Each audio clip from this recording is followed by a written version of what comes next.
حابیل کے مرنے کے بعد آدم علیہ السلام بہت دکھی ہو گئے تھے۔ ان کے مرنے کا سٹوری جاننے کے لیے آپ کو یہ والا ویڈیو دیکھنا پڑے گا۔ آدم علیہ السلام حابیل کے مرنے سے اتنا دکھی اس لیے تھے کیونکہ حابیل بہت ہی نیک آدمی تھے اور آدم علیہ السلام بھی نیک تھے، تو ظاہراً آدم علیہ السلام کو حابیل سے لگاؤ بہت زیادہ تھا۔ آدم علیہ السلام دکھی تھے، اس لیے اللہ نے ان کو ایک اور بیٹا دیا۔ اس بیٹے کا نام انہوں نے رکھا شیث۔ شیث کا مطلب ہی ہے گفٹ، یعنی یہ بیٹا اللہ کی طرف سے ایک گفٹ ہے۔ شیث علیہ السلام بچپن سے ہی بہت نیک، ویژنری، سنسیئر اور ایک نیچرل بورن لیڈر تھے۔ جب آدم علیہ السلام زندہ تھے اس وقت بھی شیث علیہ السلام لوگوں کو دین کی باتیں بتایا کرتے تھے، دین کا راستہ دکھایا کرتے تھے۔ بیسیکلی وہ بھی لوگوں کو گائیڈ کیا کرتے تھے۔ گائیڈ ایز ان وہ بتاتے تھے لوگوں کو کہ شیطان کیسے دھوکہ دیتا ہے، شیطان نے کیسے آدم علیہ السلام کو جنت سے نکلوایا، اور کیسے شیطان نے اللہ کو پرومس کیا کہ قیامت سے پہلے تک وہ لوگوں کو گمراہ کرنے کی کوشش کرتا رہے گا۔ آدم علیہ السلام کے انتقال کے بعد شیث علیہ السلام قوم کے لیڈر بنے۔ ان کی حکومت میں لوگ بہت ہی خوش تھے اور لوگوں میں ایک یونیٹی تھی، اور شیث علیہ السلام آدم علیہ السلام کے بعد سیکنڈ نبی بھی بنے۔ آدم علیہ السلام کے بعد شیث علیہ السلام دوسرے نبی بھی بنے۔ پچھلے ویڈیو میں آپ کو بتایا گیا تھا کہ قابل اپنے بھائی کو مار کے اپنا نیٹو جگہ چھوڑ کے جا چکا تھا۔ وہ جا کے پلینس میں رہنے لگا، پھر اس کے اولاد ہوئے، اس کے ڈیسینڈنٹس ہوئے، وہ سارے لوگ پلینس میں ہی رہنے لگے۔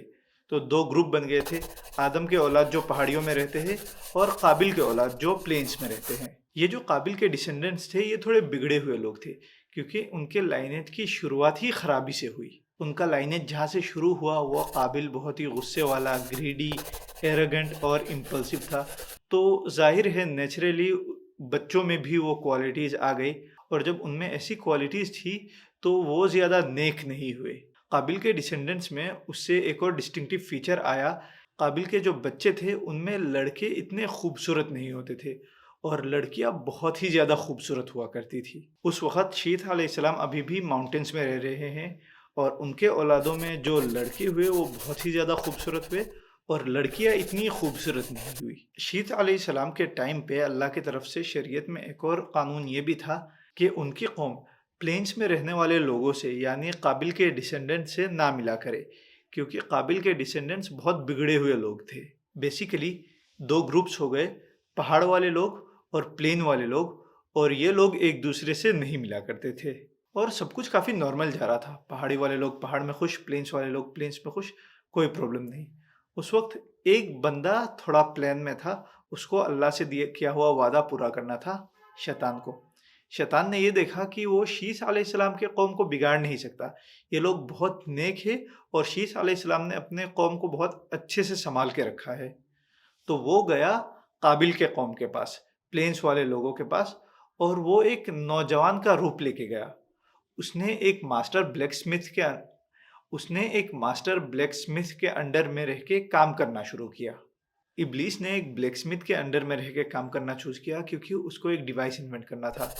اس نے ایک فلوٹ بنایا، دنیا کی سب سے پہلے بانسری انوینٹ کر کے اس نے میوزک بجایا۔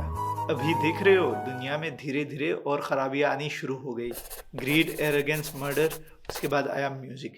ابلیس نے بانسری بنانے کے بعد ڈھول بھی بنایا اور ان کو یوز کر کے الگ الگ طرح کے میوزک بجانے لگا۔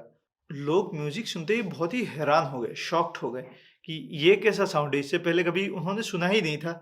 تو ان کو بہت ہی مزہ آ رہا تھا، وہ لوگ پورا گیدر ہو گئے کہ اوکے چلو یہ ایک نیا چیز ملا ہے اور اس میں ہم کو بہت مزہ آ رہا ہے۔ ایک طرف شیث علیہ السلام کی قوم جو ابھی تک بہت ہی نیک ہے اور بہت ہی پروٹیکٹڈ ہے، اور دوسری طرف قابل کی قوم جو پہلے سے تھوڑے بگڑے ہوئے تھے، شیطان جا کے ان کو اور بگاڑ رہا ہے، ان کو نئی طرح کی گناہیں لا کے سکھا رہا ہے۔ جب ابلیس فلوٹ اور ڈرمز یہ سب ریگولرلی بجانے لگا تو لوگوں کو بہت مزہ آ رہا تھا، وہ میوزک کو فیل کر رہے تھے، تو دھیرے دھیرے انہوں نے اس میوزک پہ ناچنا شروع کیا۔ یہ کام کرتے ہوئے ان کو اتنا مزہ آ رہا تھا کہ وہ لوگ گروپس بنا لیتے تھے، اور انہوں نے پھر ایک دن مقرر کر لیا کہ ہم لوگ ہفتہ بھر کام کریں گے اور ایک دن ایسا رہے گا کہ ہم لوگ کچھ نہیں کریں گے، پورا دن میوزک سنیں گے اور گروپس بنا کے ناچتے رہیں گے۔ بیسیکلی پورا ہفتہ کام کریں گے اور ایک دن صرف ڈانس اور میوزک کے لیے۔